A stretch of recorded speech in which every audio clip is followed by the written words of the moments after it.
Hey, what's going on? Welcome, welcome, welcome.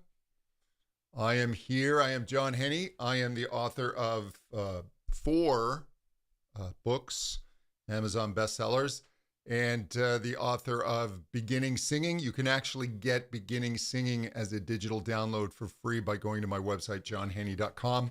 There's no charge for that. Go ahead and put in your questions for me in the chat, in the comments, and I will do my best to answer them. If I don't know, I'll tell you I don't know. If there's someone who can better answer your question that I'm aware of, I will steer you towards that person. So, one of the things I wanted to address last time, I seem to have upset someone who was viewing as I was talking about the voice.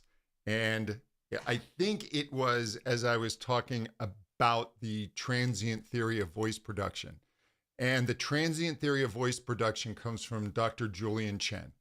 And Dr. Chen shows how the voice is, rather than being a steady state, that it's just constantly emitting sound like the string of a violin that's being bowed, that it's in constant vibration. The voice actually is a series of very quick transient events. Transient in the sense that this acoustic event happens and then it dies away. And then it's followed by another acoustic event that then dies away. So it's actually more analogous to a drum, a percussion instrument. And so we have these individual events occurring in the vocal tract. And then what we need to do is we need to create a tuning within the vocal tract to help this event, this acoustic event, this burst of energy, help it survive long enough to meet up with the next one, and especially the higher frequencies, because they die away quicker, right? Think about a very big, long spring, like door springs, yeah? And if you hit that, right, it's going to vibrate. Or the string of a guitar, right? A low E string is going to vibrate slower and take longer than the high E string, which is going to vibrate more quickly and die away. So we need to make sure we keep energy in these upper frequencies, or they'll very quickly die away before the next event. And that's what I was talking about. And it seems that somebody flipped out on that and claimed that they knew about voice science, and somehow this was charlatanism. And it's a theory that is gaining wider acceptance. And it really does kind of change how we view the voice, in that the whole event is really occurring in the vocal tract. So that the vocal folds, their job is to basically take this column of air that's moving and to chop it up. And when the folds close, that suddenly creates a low pressure event, because the air that's moving past the folds, you close them, this air keeps moving, and in its wake, it is leaving above the closed folds, almost like a suction. There's dropping pressure. And as this air pressure drops, as that wave of air now moves to the lips, our vocal tract is negative pressure. And so then air rushes in to fill that void, and that nature overcorrects, creates higher pressure, which then, trying to get back to equilibrium, nature will then expel, and we get this back and forth. We get this this oscillation of negative and positive pressures, right? That's what sound is. It's compression. We squeeze the air molecules together and we get rarefaction, which is where they pull apart. So it's a push-pull. Everything's a push-pull. Your voice, singing, it's all push-pull. And so it's controlling this whole push-pull event, both in the acoustics and within the body. That's essential, the whole yin and yang of it all. Let's see. So Peggy, how do you combat lethargy? I can't seem to get motivated on some days to practice. And this is really a complex question, right? And it really gets into something that we all will do, procrastination. And procrastination is us telling ourselves, you know what? I'll feel like it tomorrow. I'll do it tomorrow when I feel like it. Where we have no evidence, unless we happen to just be run down that day, but we have no evidence that we're going to feel any more like it the next day. And habits build upon themselves. And the book Atomic Habits talks about this. If you are having trouble getting into a practice routine, here's how I recommend you start. And I'm starting with, in my voiceschool.com, starting challenges in the new form. And one of them is a 30-day practice challenge. But here's how I suggest you start. Day one, if you're not feeling like it, go into your practice area and set everything up like you're going to practice, right? Turn on your piano, physically sit there, whatever it is you do, have your recordings ready. Just be there, be present in the space, and that's all you need to do for that day. But what you did is you created the first link in the chain of taking action. The next day, come into the room and then just practice for 5 minutes. And then the next day, practice for 8 minutes, and then 10 minutes. And days that you're not feeling like it, just go into the practice room and just say, you know, all I have to do is just sit here. If I just sit here for a minute, I've done something. And once you've started that process, then you just say, if I don't feel like practicing, I'll just do it for 5 minutes. And that 5 minutes will change your state of mind. It will change your energy. You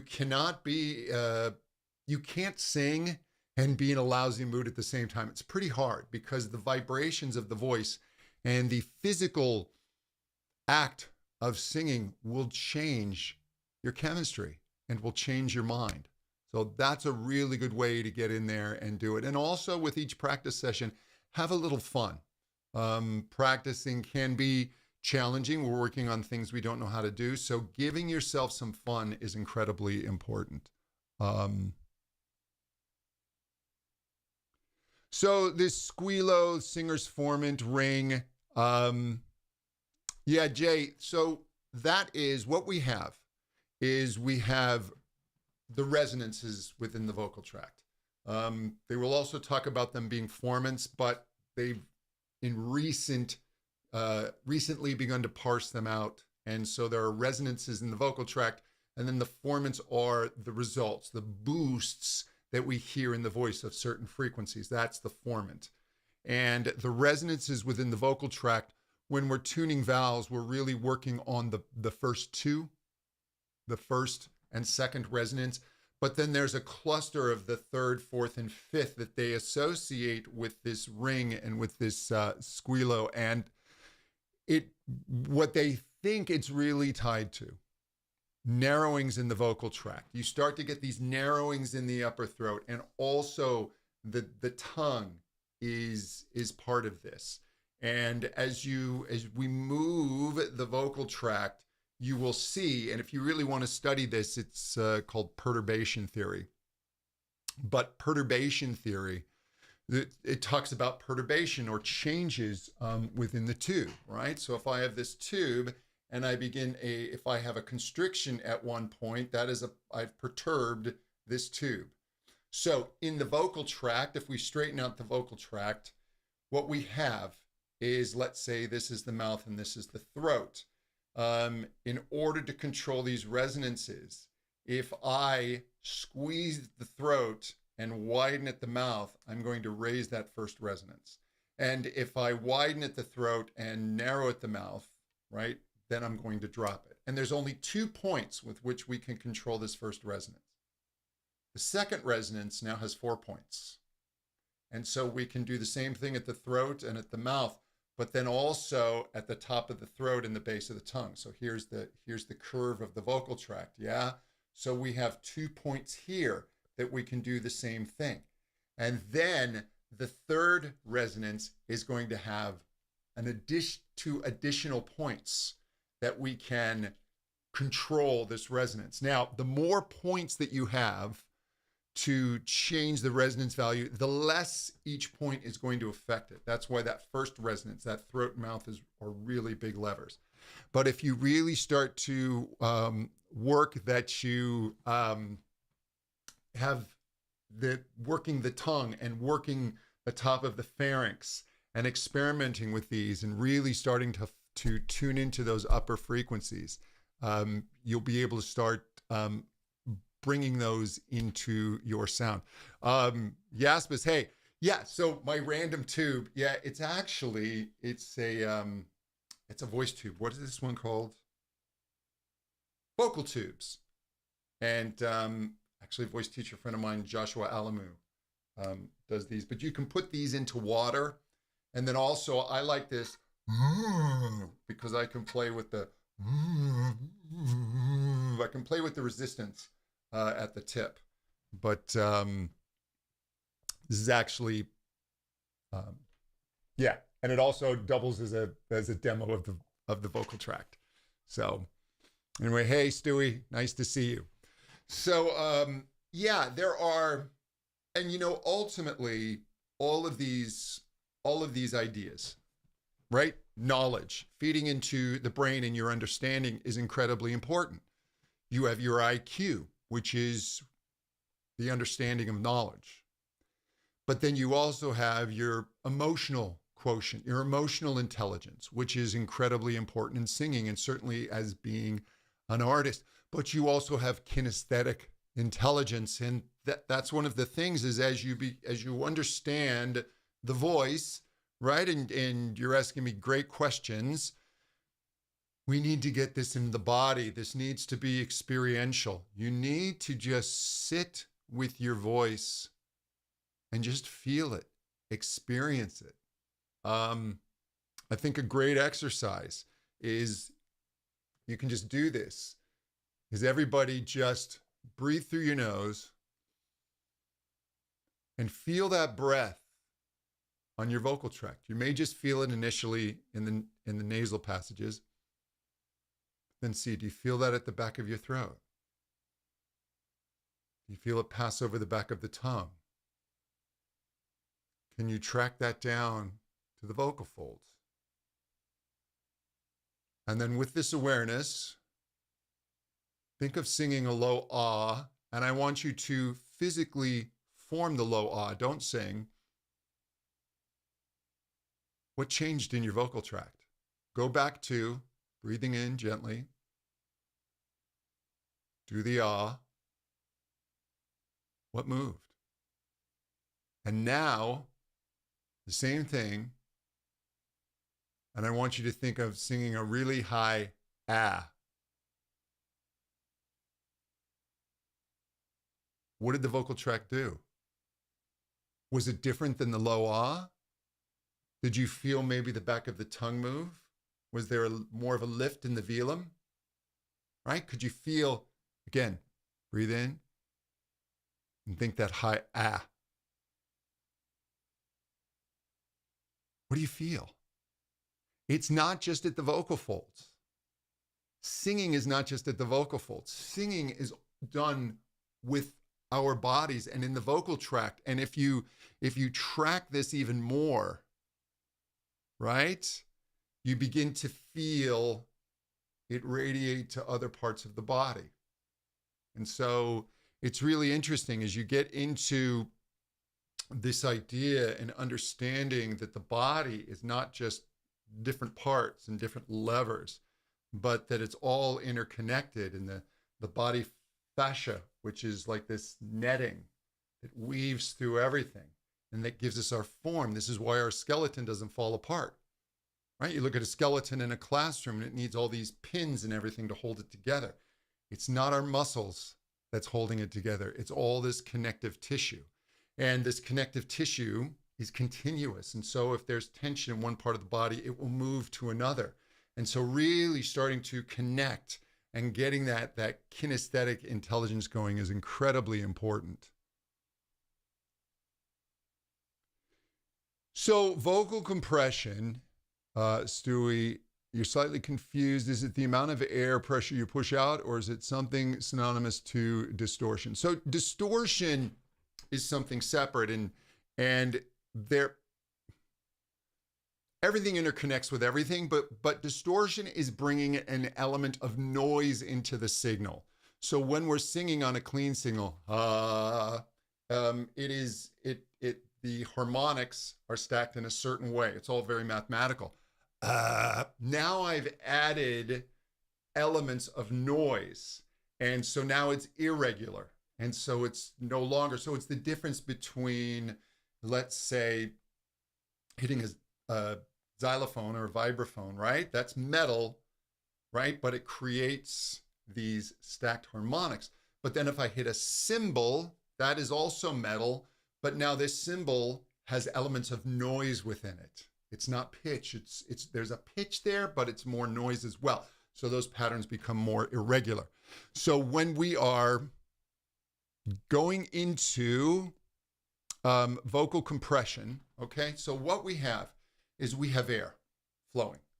And when there's just flowing air, if it's uninterrupted, we have equilibrium. All the air molecules are a certain distance apart. So what we need to do is we need to create a disturbance in there. And the way we create sound is we need to have oscillating low and high pressure. We have compression, rarefaction, right? So it smashes together, pulls apart. And as it pulls apart, it stretches and then comes together again, and nature overcorrects. This is why we have winds and tornadoes. It's trying to go to equilibrium, but it's getting this swinging back and forth. So when we create this disturbance, when we stop it from being in equilibrium, we close the vocal folds. Now, the key thing here is the closed quotient. And the closed quotient is the percentage of time the vocal folds are closed as opposed to being open. So if you are singing, that's an A110. My vocal folds are opening and closing 110 times a second. Now, during that cycle, I can have them open longer, they close very quickly, and then they open again. It's a very low closed quotient.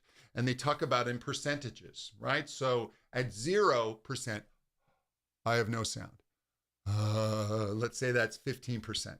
As I start increasing the length of time that they remain closed, now this longer closed quotient, this high-low pressure, this disturbance lasts longer. It has more energy, yeah? And then if I go too far, it starts to be squeezed, and then at 100%, there's zero sound. So your compression is really this closed quotient. Now, to get it in your body, this is how I feel it, is this feeling of almost like a cow. And it feels to me as if I'm pressing down. I'm increasing the closed quotient. So if I'm going into the beginning of my mix, 1, 1, 1, 1, he, very low closed quotient. If I start to increase that, 1, 1, 1, 1, 1, he. That's your compression. That's your closed quotient. Yeah, so silent practice is incredibly important, Jay. It really is. So in silent practice, and you can use silent practice to really just be in the voice, but you want to do a thing in singing called prephonatory tuning, and this is just a fancy way of saying before phonation, sound, we tune or adjust. And so so rather than when you go to sing this note, right? I don't from a running start, right? That's like hitting the strings and then playing the chord. The guitarist moves the left or the fretting hand into position right before it strums. That's prephonatory tuning. So I am I'm there before I sing. And silent practice is a really good way to feel that. And it's also a good way to start catching where you start to have excess tension. And my favorite new word is, rather than saying tension, and I got to look and see where I got this. I'm doing a presentation on fascia and imagery and cueing for the International Voice Teachers Mix this coming weekend. And so as I'm just reading different articles and watching videos and just expanding my knowledge of it, they talked about that in the body, what you want is tone, right? I don't want the vocal tract to think of tension, but rather tone. Glide. I get that from Jeremy Ryan Mossman, and he teaches a lot about fascia. But in the voice, all the muscles, right? It's not this sudden tensing. It's gliding. And fascia really is this fascinating topic. But fascia, it truly goes through our body. It's this continuous netting that's within the muscles. The muscles are made of fascia. It's all kind of one and the same. And the fascia, and I've shown this before, but if you do this, if you hit your palm really hard, right? There's a lot of resistance. But if you press gently, but keep pressing and pressing and pressing, you can go deeper and deeper and deeper. And this is the fascia going from a tightened, steely position to then it relaxes and it starts to be more like a honey consistency. And we want this glide and this tone and this movement to not be seizing up. So silent practice is a great way to do this, because a lot of times if we go to sing, we tense, right? That's kind of our fight or flight. And when we are singing higher and we're feeling this shift in terms of the dominant muscles, but also these acoustic shifts in terms of the resonance and its interaction with the sound wave, it feels unstable. And so we react to instability by grabbing and seizing up.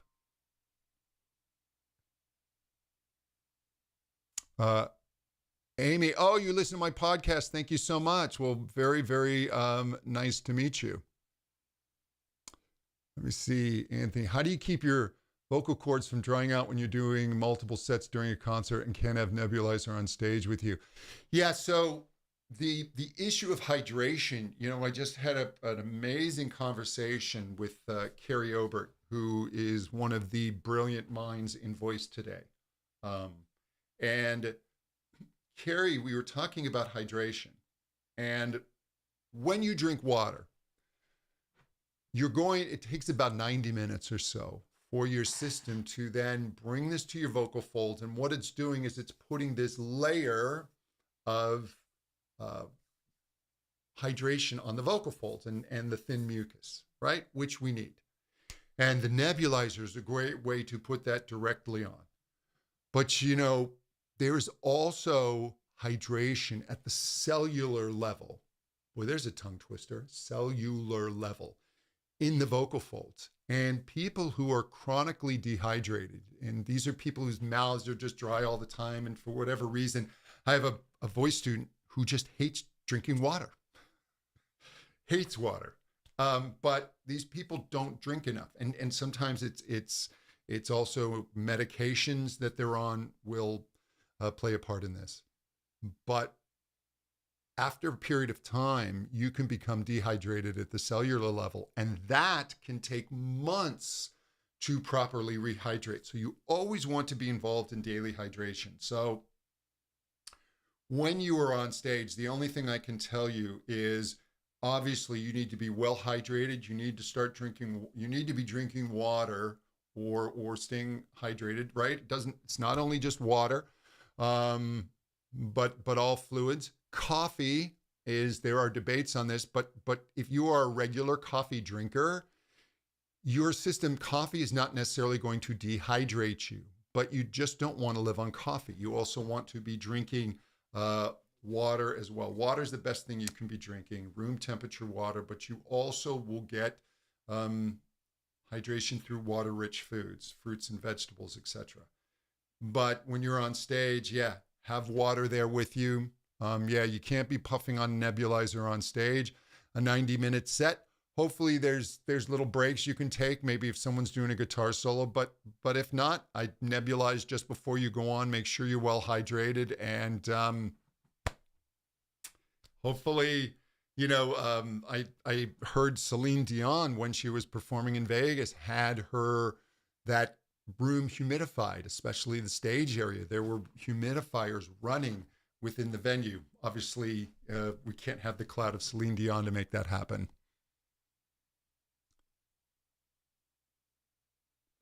Yeah, compression means less dynamics. Yeah, that's in the audio world. Yes, you are compressing the signal, but compression within singing, there is a constant give and take, right? We need sound. What is sound? It's it's press, pull, push pull, right? Compression, rarefaction. And so the more compression we have at the vocal fold level, the greater the reaction the other way, and the more intense the sound wave is going to be. But you do hit a certain place where there is just too much compression, and then you actually start limiting your vocal intensity. I have seen, a nice healthy closed quotient around 50%. I've seen them talk about really robust loud singing being as high as 80. Then I've seen other people say 80 is too high. Who knows?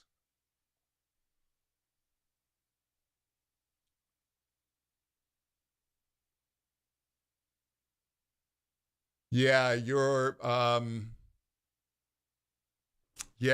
friend. Look, there's really the water that you drink in the moment is not going, your vocal folds aren't going to see that for an hour and a half, 2 hours. There are certain areas, there's a thing called vagus throat. It's brutal. The air's so dry. So when you're singing, when you're on tour, it's really hard. You're going to towns that are at altitude. You may sing in places that are humid. You'll sing in places that are really dry. So he's doing the best he can. Yeah, I feel for him. I use these throat sprays, but I think these are more just for mouthfeel. I have a student who tours pretty long tours um, with a legacy act. So doing music from way back in the 70s. He was not the singer then, but so he's recreating these other singers, and they're really extensive tours and they're long shows. And so he swears by this. I also turn him on to the nebulizer, and he just drinks. But other than that, I don't have anything magic for him.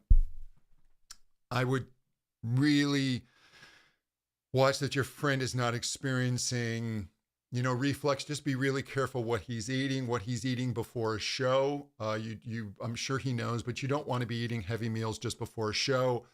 The day of, it's hard to eat as a singer. I would have you, eat maybe your bigger meals earlier in the day, lots of fruits and vegetables, not much to eat before the show. And then you really don't want to be eating a lot after the show because you're going to be going to sleep on that. So humidity, in the different climates you can be in, humidity is great for your voice. Um, and then I think extreme cold, if you're out in extreme cold, that's going to probably be the hardest thing, because extreme cold is also going to be extremely dry. And then you're just breathing in this very cold, dry air. I would also, one of the things you can encourage your friend to do, now that I think about it, is when he's not singing, breathe through the nose, through the nose, through the nose, always through the nose. And when he can, before he goes to sing a note, sometimes, if it's a quick passage, we're singing and then we go quick breath and we keep going, then it's got to be through the mouth. But unless it can't be avoided, always through the nose. And that's going to give that air more time to moisturize. So that is key. That may be something that he's not doing. He's a vegan. That's great. But also just he may need, it just depends how healthy he eats. I tend to really eat in a healthy way that borders, as my wife will tell you, it slightly borders on psychosis. And I will like avoid salt and I'll do all these things, but I have to make sure I just get a little bit of salt or electrolytes to help with hydration. So that can be a factor.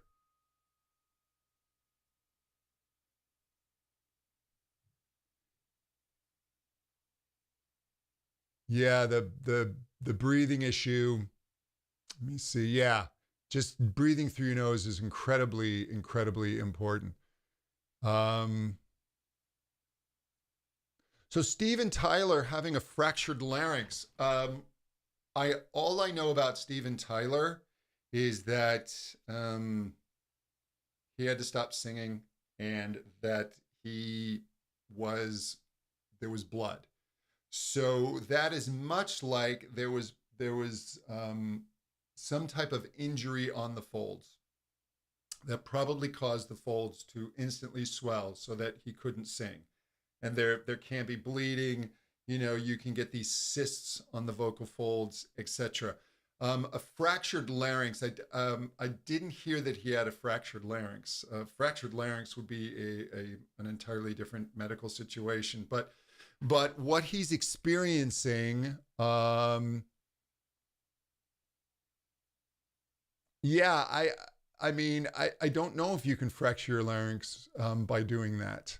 Um, I have to really look more into what he's doing. I have a feeling that this was done at the vocal fold level and not a fracture of any of the bones within the larynx, unless there was just violent coughing. I don't see how you could do that with singing, but you can certainly have vocal fold injuries. Vocal fold injuries, they're all different. We have this layer on the lamina propria, and this is the basically like the collagen squishy layer on it's the outermost layer of the vocal folds, and then we have muscle and ligament, and this outermost layer. We just really want to be careful if we damage that, and certainly having surgery because this can't regenerate itself. Um, but I've also seen recent studies where that vocal fold damage is not as serious as we once thought, that the body can heal itself. Um, he's in his 70s. The body doesn't heal itself as quickly, but he appears very healthy. Stephen does a lot of extreme singing, so we'll have to wait and see. I mean, he's going to have access to the best care, etc. He has the luxury of being able to postpone the tour and to get better. So he'll probably be put on vocal rest for a period, but not too long. They just want the basic healing to begin, and then you do want to exercise the voice. Even if you're hoarse or you're sick, you can still do silent exercising. You can still work and strengthen the vocal tract, the tongue. I'll just do exercises of moving the back of my tongue back and forth. You can, strengthening the tongue, bite the tip of your tongue, hold on to it and swallow and exercise the back of the tongue. There are different things you can do. The vocal tract is an incredibly vital part of the whole singing system. It's not just the vocal folds.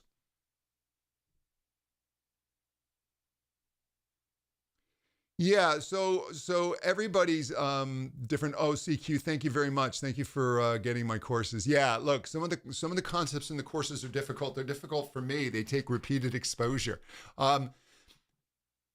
Within the vocal folds, at the cellular level. Oh, that's hard to say. So when these cells are agitated, they emit proteins as a buffer, and as they emit these proteins, we get swelling. We get this edema. And swelling will make it difficult to sing. It's like trying to play the trumpet with a fat lip. There is a certain percentage of the population where those cells are extra sensitive, and there's a certain percentage of the population. I've heard Dr. Ingo Tietze talking about a third, a third, a third.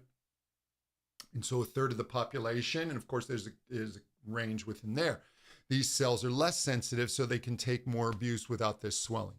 Also, it just depends on how you do the distortion, how you do the singing. And there are singers who will sing with vocal nodules. Freddie Mercury, to my understanding, had vocal nodules. They had to be very careful with how many shows they would schedule for Freddie. And I was a big Queen fan way, way back, man, when I was like 11, 12 years old. And I would read everything I could about Queen. And even on the early days, they learned very quickly when they were touring that Freddie could only do so much before he lost his voice. So, and he's considered one of the greatest voices of all time. So that is, it just ranges from singer to singer. No, I don't think there's vocal fold surgery, but for that. But yeah, queer your voice, the aspis. There's, look, he can be seen by an ear, nose, and throat doctor just to see if there's maybe some other issue going on, if there's allergies, if there's reflux, what's happening with the vocal folds. If he can see somebody that has video stroboscopy, right? So when they do the endoscopy, they can take a video, have your friend take out his phone and film that so he can get other opinions as to what's going on as well. Sometimes they'll go up through the nose, and then they also have the rigid scope. The rigid scope is a little more accurate in terms of seeing what certain things are. Even better is a laryngologist. This is an ear, nose, and throat doctor with a further specialization in the voice. And then even if he goes to someone who's not a laryngologist, a specialist, he can take that video and go get other opinions. So there can be other issues. But no, I know of no vocal cord surgery that would have anything to do with hydration. But yeah, so most ear, nose, and throat doctors now, surgery is the absolute last thing they want to go for. They want to try everything else before they go to surgery. Now, the surgeries have gotten better and better just because of the lasers and how they can be guided. But, it is a risk, and you do have this layer that cannot reproduce itself. So you really want to consider many other things before surgery. All right. Any other questions?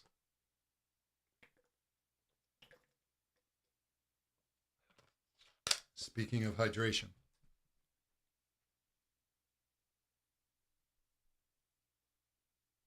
Oh yeah, you're welcome, Stewie. So this is actually something I enjoy doing. This is something I do in my voice school.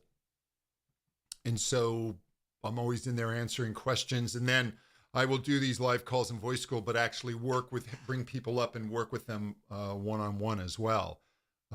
So it just kind of keeps me on my toes, just what people are interested in, what people find challenging.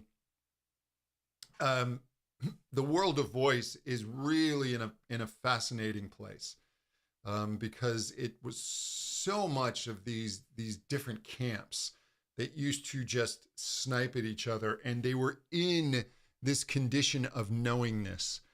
And when you're in a condition of knowingness, you've begun to shut yourself off to other ideas and other viewpoints and ways of viewing things. And, whatever you're doing with singing, whatever you're doing in life, no matter how much you think you know and you have your belief system, you do have to have times where you just go to beginner's mind and just look at things brand new as if you know nothing. And that can reveal new things to you. And knowingness is a form of stubbornness.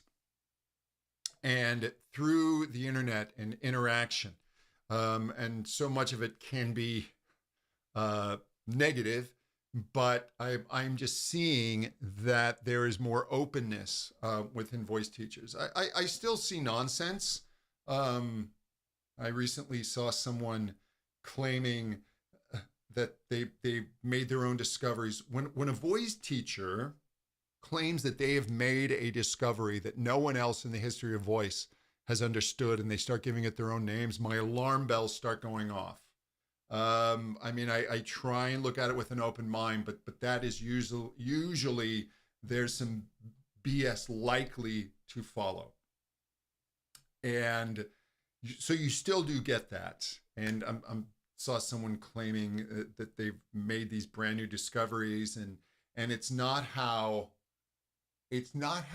their discoveries fit into the larger voice world, but how the larger voice world is going to fit into their discoveries, which is, wow. Good for you. I'm certainly not that smart. But all of these disciplines now are starting to meld, and younger voice teachers are much more open. They're better trained, dare I say smarter. And people who are being drawn to this discipline are incredibly smart and incredibly open.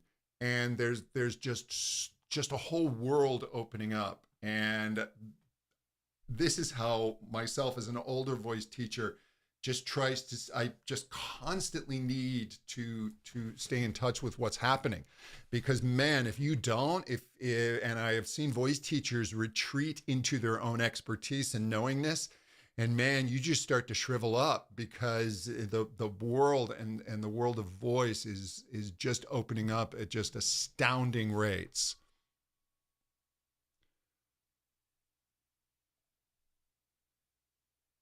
What are your opinions on vocal coaches that say the only successful voice coach is the one who shows you the success they've had with students?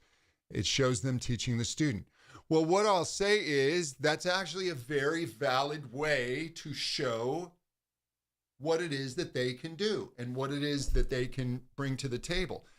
But as soon as you say that's the only way, I'm out, because there is no that's the only way. There is no one way of teaching. There is no one way to demonstrate your expertise, but I do like that way. It falls into the only people who can teach voice or people who sing as well as I can, right? Or the only people who can teach voice are the ones who understand voice science as much as I do. They're both not true statements for me. I know incredible voice coaches who cannot sing well themselves because of one issue or another, whether it be age, whether it be damage to the vocal folds, neurological issues, whatever it is. I also know voice teachers who don't know much about voice science, and when they talk about it, they're actually mostly wrong, but they're incredible teachers. They have great ears, and they really do have this deep understanding of what they hear, how to adjust it, and to give it to the students. So, the only one voice teacher is really who, and I'm not saying there's just one, but who connects with you, who can show you, who is able to get you in your body and doing the things that you need to do. Not them singing so well, but enabling you to do that.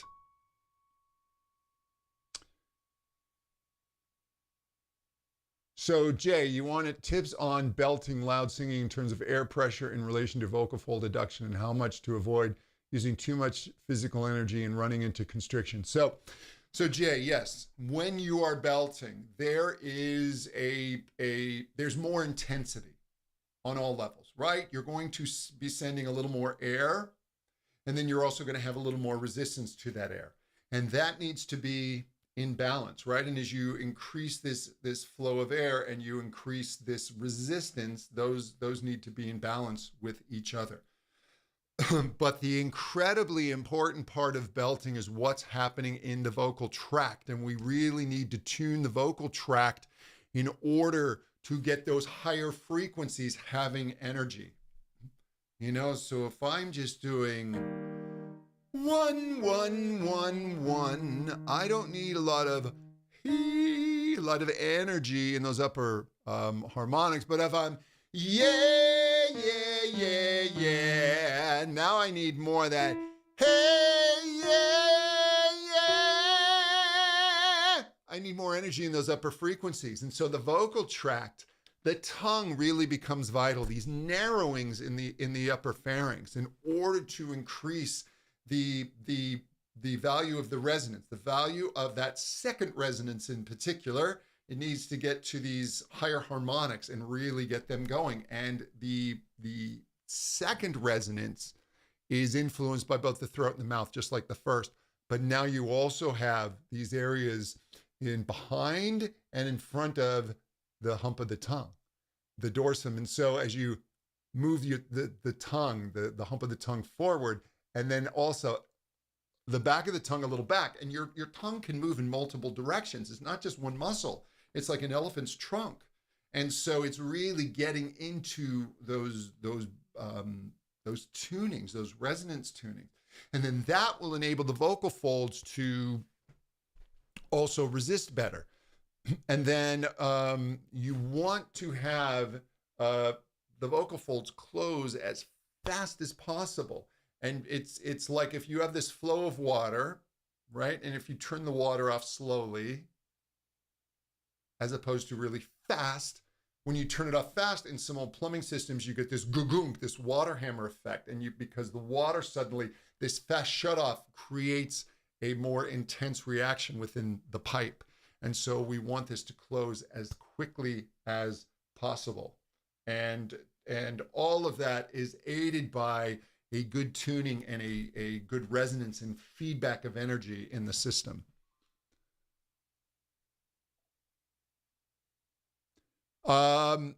So Jaspis, Estl, worth the money. Man, I will tell you, I can't have a definitive opinion on this because I've never taken Estl. I know some of the ideas have been updated. In my conversations with Carrie Obert, Carrie was an Estl person, and then she has done some further studies, and she doesn't follow the system entirely or all the explanations. When I was coming up in voice and I was coming up in speech level system, man, those were two camps, like Estl and speech level singing were like that. So I don't know. I think there are people, I will say this about any training system, including my own, a training system for teachers. When you go to do something like that, you are getting on a ladder, and you are going to, for a little while, be on this ladder. And you have to be very careful about choosing to go on ladders. And you certainly want to know when to get off a ladder. And some systems have longer, more restrictive ladders. And certainly when they start giving you levels. And I remember when I was in a system that had levels, and I was teaching a class at a conference, and I was told that only certain levels could be in my class. And I really pushed against that. And they were saying, these level 1s and level 2s aren't ready for this information. And I'm like, no, because they have this thing called Google. They can look up this information. So I let anyone into my class. And so that's why I left a restrictive system, because I didn't agree with things like that. So anytime you go to get on that, just be very aware that you're on a ladder. Don't let ladders stop you from doing your thing. That's all I'll say.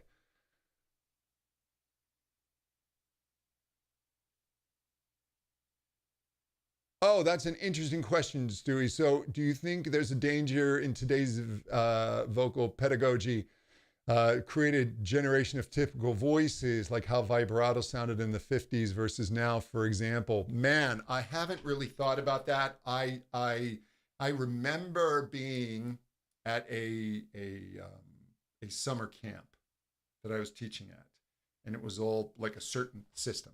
And these students were all performing at lunch, and I just remember that I was thinking, like, this is sounding a little cookie cutter to me. And like, where are the really distinctive voices? And there was such a singular thought on the way that the voice had to function that I saw that as becoming a problem.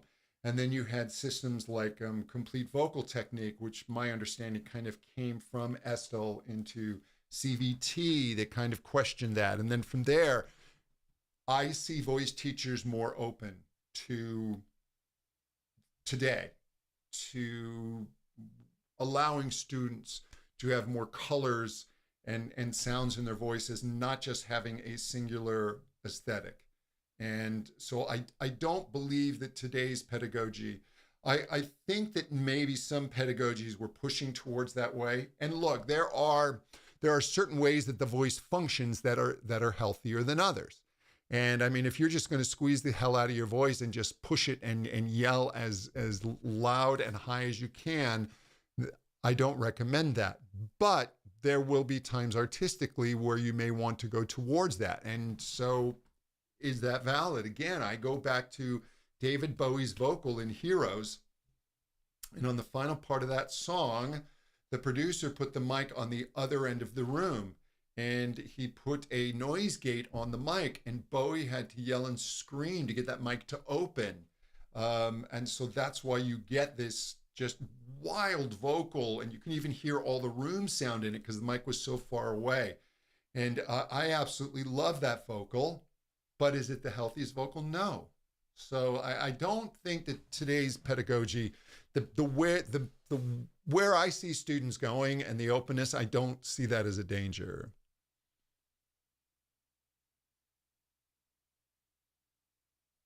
So you're a natural baritone. So how do you get yourself to get into tenor?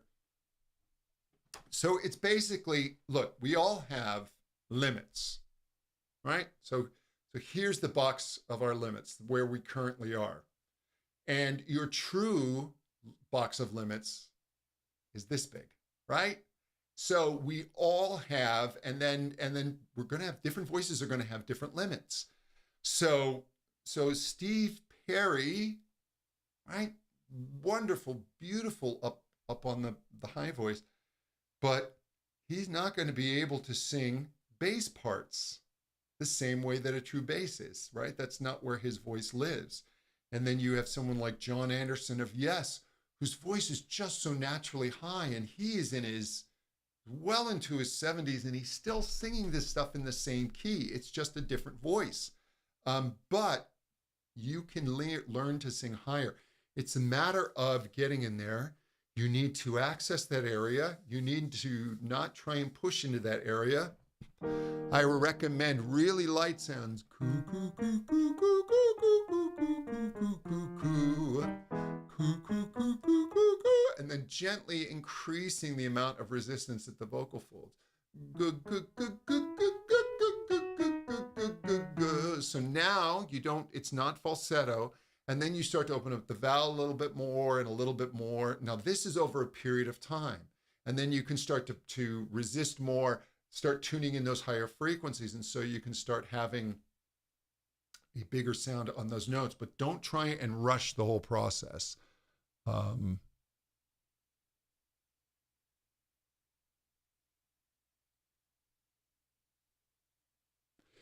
Yeah, so Yasmus, you get stressed about the vocal pedagogy landscape. There's not enough eclectic education for teachers. We're pushed to pick a particular school, especially given how expensive training programs can be.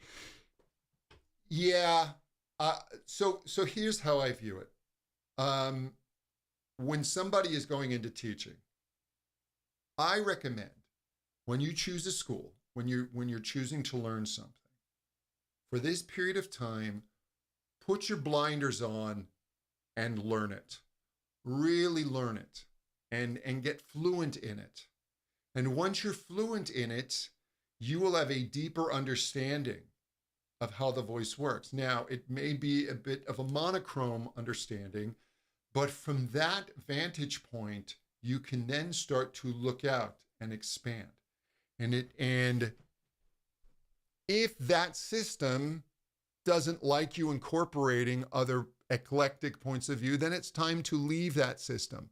Don't get caught up in certification. Don't get caught up in putting these badges on your website. You know, singers don't care so much about that. People are looking, when someone comes to a teacher, they've got one question: can you help me? And from there, they will look for proof, right? They will look for, okay, you've got a university degree. That's great. Are you the person to help me? Now we can look at testimonials. Okay, this is giving me a clearer picture, right? Maybe we can see some demonstrations of their singing, but that's all they really, really care about. So don't get stuck in a school, right? Ultimately, don't get stuck in knowingness. Always be open. And I know you, yes, but you're incredibly intelligent. You're incredibly open. So I don't see that as a problem. And I think that even as people go through these schools, here's what I see is people, they get into the school, they become a convert and a cheerleader. And they're all about that school. And it's rah, rah, rah, and this is the only way to do things. And that's certainly how I was. And then you start to see the limitations and you start to question and you start to break free of knowingness. And then you start to go, wait a minute, maybe I don't know so much, and maybe they aren't perfect, and maybe I can come at it with beginner's mind. And that's the period where now you can begin to be open and break free. But that period of singular focus and almost single-mindedness, I don't regret that actually in my voice training. I think it was very, very important, and it gave me a grounding. I think at first you try and be so eclectic, and there's so much that if you try and do it all at once, it's going to be overwhelming. That's my point of view.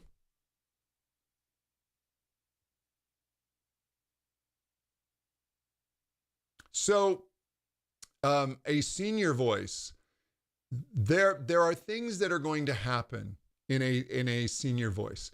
You are going to lose. There are things happening on a hormonal level, right? So those voices that have not been influenced by testosterone. So an older female voice, as estrogen becomes less and less, then there's a slight influence of testosterone. And I'm actually getting into aging voice things. So I'm going to be,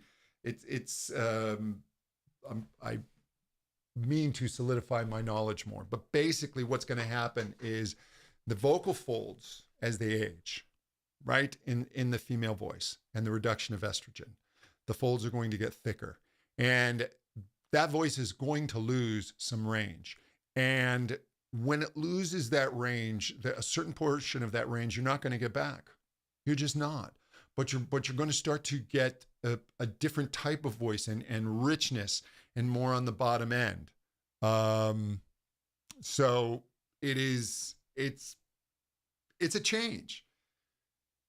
Older voices, you're going to, even in my own voice, right? I'm beginning to lose some elasticity, but if I work at it, and this is what I find, I can't lay off my voice anymore. When I was in my 20s, even my 30s, I could go periods without practicing, without losing too much. I can't do that anymore. So I constantly having to be working on stretching the voice, on the elasticity, constantly working on tone, even within the vocal tract, and strengthening the vocal tract. And you may need to work a little harder, and it's not working harder at the fold level, but working harder at the vocal tract level. Everything just kind of wants to go brr and sag. And so it's keeping this tone, it's keeping this vitality, it's keeping this energy. So a tenor voice, yeah, it's moving from baritone to tenor when you're 60 can be done, but not into that range, but not like you can do it when you're in your 20s. It's just age has changes, but you can, through exercise, healthy lifestyle, and I'm even developing my little acronym around it, and the acronym is HEROES, and it stands for hydration, right? You have to be, especially as you get older, you have to consistently hydrate. You have to exercise. You have to exercise the body. You have to exercise the vocal tract and exercise the voice. You have to work range. So this range, you have to keep stretching the voice, right? HERO. You have to optimize. You have to work on balance, constantly balancing the voice. And even within the acoustics, within the resistance and the breath. E is your energy, right? So you have to constantly be aware of body energy. You can't let energy sag. And it's body energy in all directions, and knowing that the energy of the body supports the voice, and there's no isolated part of the voice. When you have energy in one part of the body, it radiates to other parts of the body. And finally, HOROES, S, sing. You got to sing every day. Just sing for joy. You're always working the voice. Yeah, Elaine Stritch, there's so much color in the voice, and there's, and you're talking about younger seniors. Are you talking about high school seniors? I'm not sure what you're talking about, Anthony, when you say younger seniors. Are you talking about people in their 20s, 30s? Basically, the voice is more flexible. When you are a voice that's going through the change, right? And there are voices when your voice is influenced by testosterone, there is a profound change, right? The vocal cords lengthen, the Adam's apple pops out, and there is an instability in the voice for a period of time. But even when it's not influenced by testosterone, right? In puberty, those voices, they're not going to lengthen the larynx, but you're going to get more of a widening. And there's also a change in the voice. So there's always age-related changes going on in the voice. But if you're thinking, is it easier? Look, it's always harder to sing higher. Wherever you are, the voice, when you're singing higher, if you're moving into a higher range, the voice is under tension. And the more the voice is under tension for pitch, the trickier it gets to sing. The higher you go, the less available harmonics you have. So the tuning of the vocal tract becomes more particular. So singing higher is harder. Not that singing anywhere is easier, but that tends to be harder. Anyway, younger singers. Yeah. So younger singers, it's always the same. You're moving to a higher voice type is going to be harder than moving to a lower voice type, unless you're trying to move to a voice type that's beyond what your voice can handle. And then it just becomes, it's not so much hard, but your vocal folds only have so much mass. Your vocal tract is only so long. You're only going to be able to effectively sing so low, depending on the equipment that you have been given. So yeah, Stewie, I've got to go as well. So what I'm going to do for the next one, I'm moving these to the first Tuesday of every month. It's fun doing these every week, but it's just the time constraints. So the next one is going to be on the first Tuesday of November. I don't have the date in front of me. And I'm going to move them to 11 o'clock Pacific. So it's the first Tuesday of every month, 11 o'clock Pacific. And I will see you then. Take care.